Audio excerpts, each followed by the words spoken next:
KPCC അധ്യക്ഷ സ്ഥാനത്ത് നിന്നും കെ സുധാകരൻ മാറിയതോടുകൂടി ഹൈക്കമാൻഡിനോട് നിർദ്ദേശിച്ച ഒരേ ഒരു ആവശ്യം എന്നത് തനിക്ക് നിയമസഭാ തെരഞ്ഞെടുപ്പിൽ മത്സരിക്കണം എന്ന ആവശ്യമാണ്.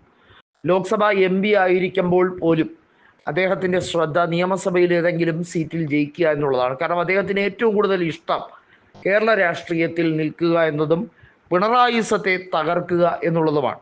അതിനുവേണ്ടി പാർട്ടിയിൽ പദവികളൊന്നുമില്ലെങ്കിലും അവസാന ശ്വാസം വരെ പോരാടും എന്നാണ് കെ സുധാകരൻ പറയുന്നത്.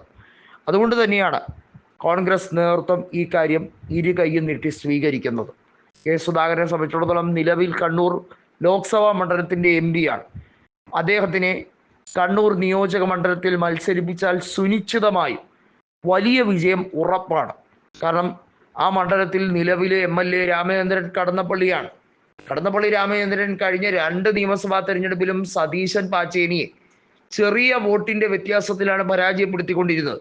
UDFിൻ്റെ സംഘടനാ ദൗർബല്യമോ അതല്ലെങ്കിൽ തന്നെ പ്രവർത്തകരുടെ കാര്യക്ഷമതയില്ലായ്മയോ ഒക്കെ പരാജയത്തിനൊരു കാരണമായിട്ടുണ്ട് എന്നുള്ളത് വളരെ വ്യക്തമാണ്. കാരണം 26,000-ലധികം വോട്ടിൻ്റെ ലീഡ് കണ്ണൂർ അസംബ്ലിയിൽ നിന്നും കെ സുധാകരൻ നേടാൻ കഴിയുമെങ്കിൽ ഏറ്റവും കുറഞ്ഞത് 10,000 വോട്ടിൻ്റെ എങ്കിലും ലീഡ് നിയമസഭാ തെരഞ്ഞെടുപ്പിൽ നേടിക്കഴിയാൻ കഴിയില്ലേ.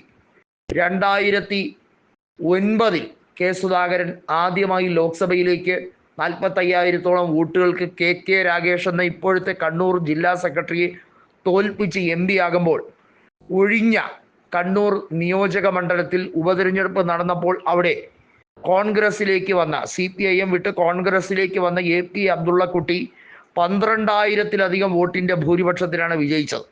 ആ മണ്ഡലത്തിൽ 2011-ലും AP അബ്ദുള്ളക്കുട്ടി വിജയം ആവർത്തിച്ചു. 6,000-ൽ പരം വോട്ടുകൾക്കാണെങ്കിൽ പോലും അദ്ദേഹം കണ്ണൂർ നിയോജക മണ്ഡലത്തിൽ ജയിച്ചു കയറി. അങ്ങനെയുള്ള കോൺഗ്രസിന് സ്വാധീനമുള്ള മേഖലയാണ്.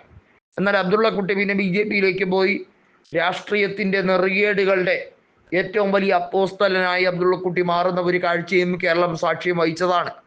എന്നാൽ കെ സുധാകരനെ പോലൊരു വ്യക്തി കണ്ണൂർ നിയോജക മണ്ഡലത്തിൽ എന്നല്ല ആ ലോക്സഭാ മണ്ഡലത്തിൻ്റെ കീഴിലുള്ള ഏത് നിയോജക മണ്ഡലത്തിൽ മത്സരിച്ചാലും അവിടെ പൊട്ടിമാറുന്ന പോരാട്ടമായിരിക്കും.